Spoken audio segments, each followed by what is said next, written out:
A vast pitch-black night hung over the remote Maine wilderness. Suddenly, a bright light, impossibly silent, rose over the dark lake, and 4 men felt their bodies lock in place. They couldn't move. They couldn't shout. They could only stare in paralyzed terror as something in the sky drifted closer, slow and deliberate. What happened next became one of the strangest and most disturbing stories ever told in the history of the United States. This is the Allagash Waterway Incident. A simple, late-summer camping trip turned into a psychic nightmare that followed these men for decades, fracturing their lives and challenging the bounds of reality. And the final, cruel twist still leaves investigators bitterly divided.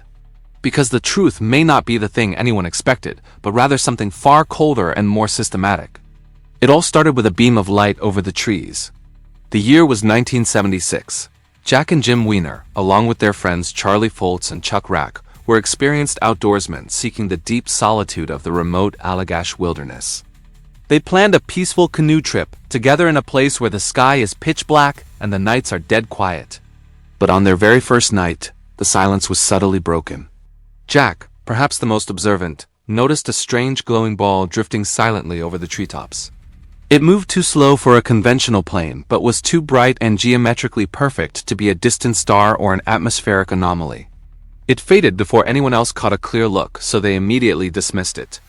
They rationalized the sighting, pushing it aside, but that small, isolated glow was only the beginning. Unbeknownst to them, something was already marking them. Something was watching. 4 nights later, the surveillance ended, and the real event began. The group was camped on the edge of Eagle Lake, and they needed to signal a ranger tower several miles away, so they built a roaring bonfire that spectacularly lit up the entire shoreline. The lake water glowed orange, reflecting the intense heat.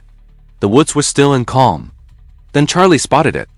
A massive orb of pulsing, blinding white and yellow light rose slowly, seemingly from behind the thick pine trees bordering the lake.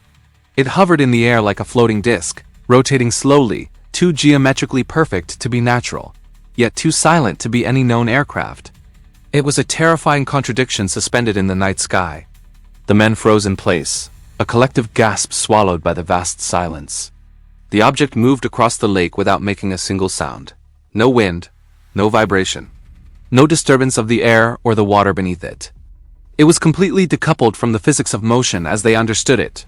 How could something that bright and immense move with total, absolute silence? In a sudden shared moment of nerve or maybe folly, one of the men grabbed a flashlight and signaled at it. 4 quick flashes. A simple, nervous hello into the unknown dark. The object instantly responded. It stopped its slow rotation, turned with an unnerving, instantaneous snap, and moved directly toward them like it had been waiting for that specific cue the whole time. The fear that hit them wasn't simple adrenaline. It was a physical pressure, a heaviness, as if something cold and massive was pushing on their thoughts and their chests. Panic took hold. The men scrambled into their canoe and paddled with all their strength.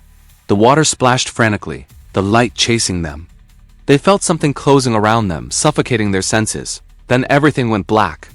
The next thing any of them remembered, they were already on the opposite shore. Their canoe was beached. The roaring fire they had built, engineered to burn for hours, was nearly gone, reduced to a small, sullen pile of hot coals. The water was still. The blinding light was gone. They calculated the time it would take for that massive bonfire to burn down to embers. It should not have happened in minutes. The fire told a different story than their minds did. Hours had passed. Where did that time go?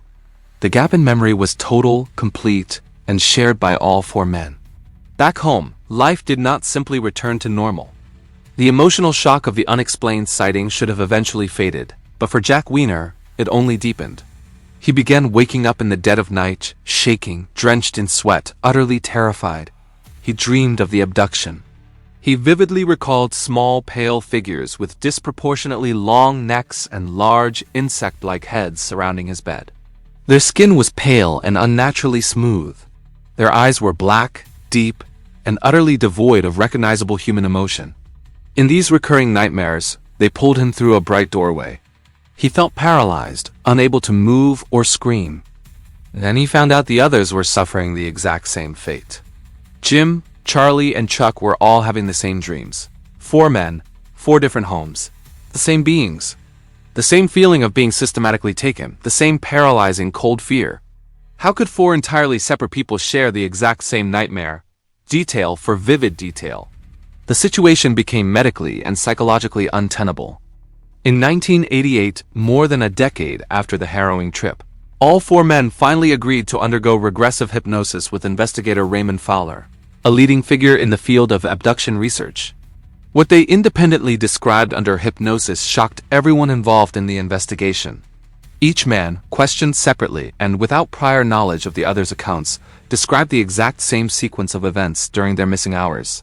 They were lifted from the canoe by a silent, powerful beam of light. They were pulled vertically through the air.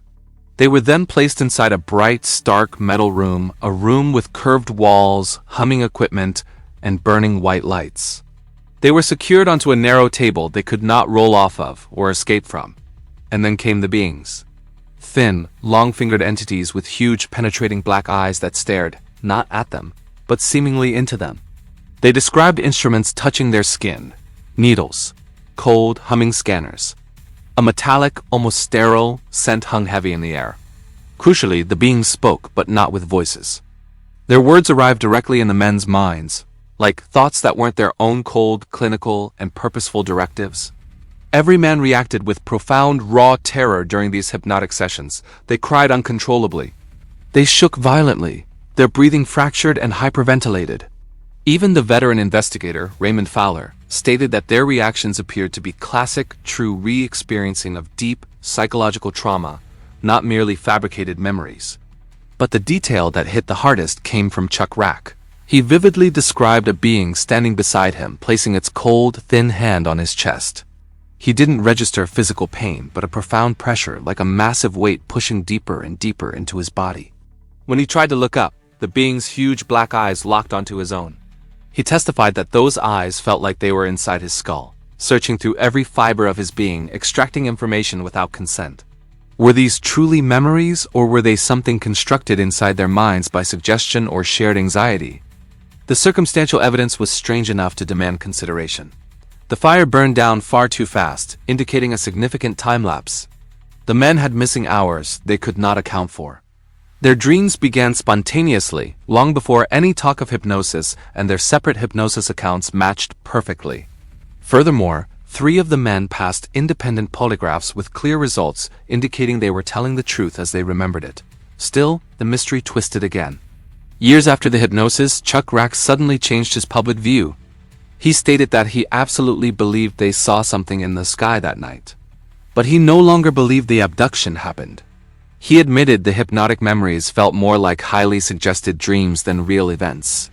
He suggested the story may have become stretched and embellished over years of retelling.